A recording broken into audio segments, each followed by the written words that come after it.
ఈ మధ్య కాలంలోనే కాంగ్రెస్ పార్టీ ఢిల్లీలో తెలంగాణ ప్రభుత్వంతోటి సమావేశమైంది. ప్రభుత్వం అంటే ముఖ్యమంత్రి, మంత్రులు, తర్వాత పీసీసీ అధ్యక్షుడు ఇలా కీలకమైనటువంటి నేతలందరితో సమావేశమైన తర్వాత తెలంగాణ విషయంలో ప్రత్యేకించి ఎంఐఎం తోటి ఎలా వ్యవహరించాలి, ఎంఐఎంతో అంటకాగుతున్నామనే భావన తెలంగాణ ప్రజల దృష్టిలోకి వెళ్తే అది బీజేపీకి అడ్వాంటేజ్గా మారుతుంది, బీజేపీ బలపడడానికి ఉపయోగపడుతుంది అనేటటువంటి రకరకాలైనటువంటి అంచనాలు వేసుకుంటూ దీని గురించి ఒక ప్రత్యేకంగా చర్చించాల్సినటువంటి పరిస్థితి ఏర్పడింది. అందుకు ప్రధానమైనటువంటి కారణము రేవంత్ రెడ్డి ఎంఐఎంని హక్కును చేర్చుకుంటూ మాకు ఎప్పటి నుంచో ఫ్రెండు, మాకు విడదీయరాని నేస్తమంటూ ముఖ్యమంత్రి అనేక సందర్భాల్లో చెప్పడము, అనేక విషయాల్లో కూడా బహిరంగంగా కొంతమేరకు వ్యతిరేకత కనబరుస్తున్నప్పటికీ కీలకమైనటువంటి సందర్భాలు వచ్చినప్పుడు అండగా నిలవడం అనేది ఎంఐఎం చేస్తుంది. ఈ మధ్యకాలంలోనే ఎలక్షన్లో చూసాం, జూబ్లీహిల్స్ ఉప ఎన్నికలో ఈ ఎంఐఎం ఫుల్ సపోర్ట్ చేసింది కాంగ్రెస్ పార్టీని. ఇలాంటి పరిస్థితుల్లో ఈ అడ్వాంటేజ్ని బీజేపీ రాజకీయ అవకాశంగా మలుచుకునేటటువంటి సూచనలు కనిపిస్తున్నాయి. ఎంఐఎం కాంగ్రెస్ ఒకటే అంటూ చాలా తీవ్రమైనటువంటి విమర్శలకి కాంగ్రెస్ పార్టీ మీద దాడి చేయడానికి భారతీయ జనతా పార్టీ ప్రయత్నాలు చేస్తోంది. జూబ్లీహిల్స్ ఉప ఎన్నికలో కూడా ఎంఐఎంతో పోటీ అని చెప్పడంలోనే కాంగ్రెస్ ఎంఐఎం ఒకటే అనేటటువంటి భావనని ప్రజల్లోకి పంపడానికి భారతీయ జనతా పార్టీ ప్రయత్నించింది. ఇదంతా ఒక ఎత్తు అయితే ఎంఐఎం వల్ల తెలంగాణలోనే చాలా ప్రమాదకరమైనటువంటి పరిస్థితి ఏర్పడవచ్చు. బలమైనటువంటి ఓటు బ్యాంకు తమ చెంతకు చేరినప్పటికీ మెజారిటీ ఓటు బ్యాంకుని భారతీయ జనతా పార్టీ ఆకట్టుకోవడానికి రాజకీయ టూల్గా ఎంఐఎంని వాడుకునేటటువంటి అవకాశాలు ఉన్నాయని కాంగ్రెస్ పార్టీ జాగ్రత్త పడాలి అంటూ ఈ మధ్యకాలంలోనే ఢిల్లీలో సూచించింది. దానికి ప్రధానమైనటువంటి కారణము తెలంగాణ మాత్రమే కాకుండా భారతీయ జనతా పార్టీ అనేక సందర్భాల్లో ఎంఐఎంని ఒక ప్రత్యర్థిగా చూపిస్తూ ఎంఐఎం పరోక్షంగా బలపడడానికి, ఎంఐఎంకి ఎలివేషన్ రావడానికి కారణమవుతుంది. అంటే కాంగ్రెస్ని థర్డ్ ఫోర్స్ కిందే బీజేపీ భావిస్తూ ఎంఐఎం వర్సెస్ బీజేపీ అంటే హిందూ వర్సెస్ ముస్లిం అన్నటువంటి ప్రాపగాండా ఏదైతే జరుగుతుందో దానివల్ల తిరుగులేనటువంటి రాజకీయ శక్తిగా ఎప్పటికీ భారతీయ జనతా పార్టీ స్థిరపడుతుంది. ఈ లోపల కొద్దిగాన ఎంఐఎం జాతీయ స్థాయిలో పుంజుకుంటే కనుక కాంగ్రెస్ అనేది శాశ్వతంగా సమాధి అయిపోతుంది అనే అంచనాల్లో భారతీయ జనతా పార్టీ చాలా వ్యూహాత్మకమైనటువంటి ఎత్తుగడలతో ఉంది. అందులోని ఇటీవల కాలంలో జరుగుతున్నటువంటి పరిణామాలు, వివిధ రాష్ట్రాల్లో చోటు చేసుకున్నటువంటి ఎన్నికలు, ఆ ఫలితాలు వాటన్నిటినీ మదింపు చేసుకున్న తర్వాత కాంగ్రెస్ పార్టీ ఎంఐఎంతో చాలా జాగ్రత్తగా ఉండాలి అనే అంచనాకు వచ్చింది. ఈ మధ్యకాలంలో చూసాం మనము, బీహార్ కావచ్చు, మహారాష్ట్ర కావచ్చు, ఉత్తరప్రదేశ్ కావచ్చు, కర్ణాటక కావచ్చు, ఇటువంటి అన్ని చోట్ల ఎంఐఎం పెరుగుతూ వస్తుంది. దానికి ప్రధానమైనటువంటి కారణము ఇంతవరకు కాంగ్రెస్ పార్టీకి మైనారిటీల్లో కొంత బీజేపీ వర్సెస్ ఎంఐఎం అంటే బీజేపీ వర్సెస్ కాంగ్రెస్ అన్నప్పుడు ఎంఐఎం ఓట్ బ్యాంక్ అయినటువంటి ముస్లింలు కాంగ్రెస్ వైపు మొగ్గు చూపడం అనేది జరిగింది.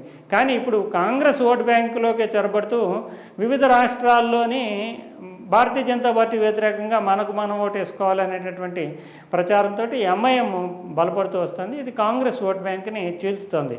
దీనివల్ల దీర్ఘకాలంలో చెడు పరిణామాలు ఉంటాయని కాంగ్రెస్ పార్టీ ఇప్పటికే గ్రహించింది, గమనించింది. దాంతో ఎంఐఎంని కట్టడి చేయాల్సినటువంటి అవసరం ఉంది. ముందుగా ఎంఐఎంకి ఏదైతే కేంద్ర స్థానం ఉందో తెలంగాణ, హైదరాబాదు ఆ ప్రాంతాల్లోనే ప్రత్యేకించి చర్యలు తీసుకోవాలంటూ రేవంత్ రెడ్డికి, పిసిసి అధ్యక్షుడికి, మంత్రివర్గానికి అధిష్టానం అంటే కాంగ్రెస్ హైకమాండ్ సూచన చేసింది.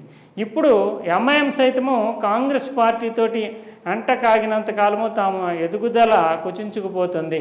ఏదో తాత్కాలికంగా హైదరాబాద్ నగరము ఆ పరిధిలో కొన్ని ప్రయోజనాలు తమకు ఉన్నప్పటికీ జాతీయ స్థాయిలో విస్తరించడానికి కాంగ్రెస్ తోటి చెలిమి అనేది నష్టదాయకము. అందువల్ల స్వతంత్రంగా ఎదగాలన్నా, బలమైనటువంటి ఒక ప్రతిపక్షంగా జాతీయ స్థాయిలోనే నిలబడాలన్నా కాంగ్రెస్, బీజేపీ రెండు ఒకటే అనేటటువంటి ప్రచారాన్ని చెయ్యాలి అనేటటువంటి అంచనాకు వచ్చింది. అందుకని ఈ మధ్యకాలంలో అసదుద్దీన్ ఓవైసీ మాట్లాడేటటువంటి మాటల్లో కానీ, ఆయన వివిధ రాష్ట్రాల్లో చేసేటటువంటి పర్యటనలో కానీ కాంగ్రెస్, బీజేపీ రెండింటికి ప్రత్యామ్నాయంగా ఎంఐఎం అంటే సొంత పార్టీని గెలిపించుకోవాలంటూ ముస్లిం వర్గాల్లోకి చొచ్చుకుపోవడానికి చాలా ప్రయత్నాలు చేస్తున్నారు.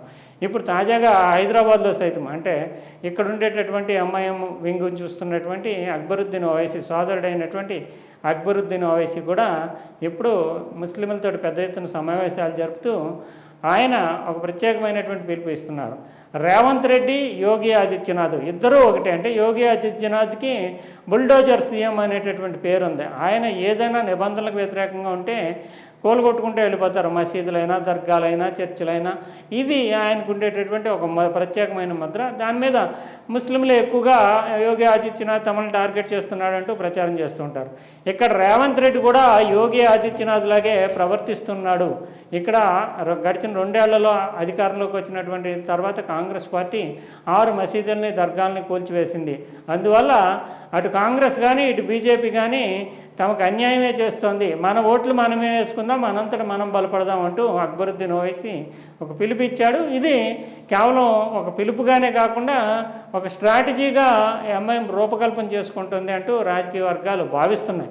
భవిష్యత్తులో ఏమవుతుంది, ఈ 3 కార్పొరేషన్లు అంటే కొత్తగా ఏర్పడినటువంటి 3 కార్పొరేషన్ విషయంలో ఏ రకమైనటువంటి అంచనాలతో వెళ్తారో, అధికారం కోసం చివరిలో రాజీ పడతారా, లేదా ఓటు బ్యాంకులను ఎవరికి వాళ్ళు స్థిరపరచుకోవడానికి తుది వరకు ప్రత్యర్థులుగానే BJP versus BRS versus Congress versus MIM అన్నట్లుగా పోటీ జరుగుతుందా అనేది చూడాల్సి ఉంటుంది. కానీ ఏదేమైనా మాత్రము జాతీయ స్థాయిలో ఎదగడానికి ఎంఐఎం చేస్తున్నటువంటి ప్రయత్నాలతోటి కాంగ్రెస్, బీజేపీ 2 ఒకటే అని ప్రత్యేకంగా చెప్పడము. అంతేకాకుండా గడిచిన స్వాతంత్రానంతర కాలంలో కాంగ్రెస్ హయాంలోనే 50,000 వరకు మత కలహాలు చోటు చేసుకున్నాయి. దాంట్లో ముస్లింలు చాలా ఎక్కువ పెద్ద ఎత్తున నష్టపోయారంటూ అక్బరుద్దీన్ ఓవైసీ లెక్కలతో సహా బయట పెట్టడానికి ప్రయత్నిస్తున్నారు. ప్రత్యేకంగా ఎంఐఎం కానీ ముస్లిం సంఘాలు కానీ గుజరాత్ను ఒక ఉదాహరణగా చెబుతూ నరేంద్ర మోడీని దాడి చేస్తూ ఉంటారు మత కలహాలు అనగానే. కానీ ఇప్పుడు కాంగ్రెస్ కూడా స్వాతంత్రానంతర కాలంలో 50,000 మత కలహాలకి కారణమైంది, ముస్లింలే దాంట్లో నష్టపోయారంటూ అక్బరుద్దీన్ ఓవైసీ ఒక కొత్త వాదనని బయటికి తీసుకురావడం మాత్రం ఖచ్చితంగా ఒక రాజకీయమైనటువంటి పరిణామంగానే చెప్పాలి.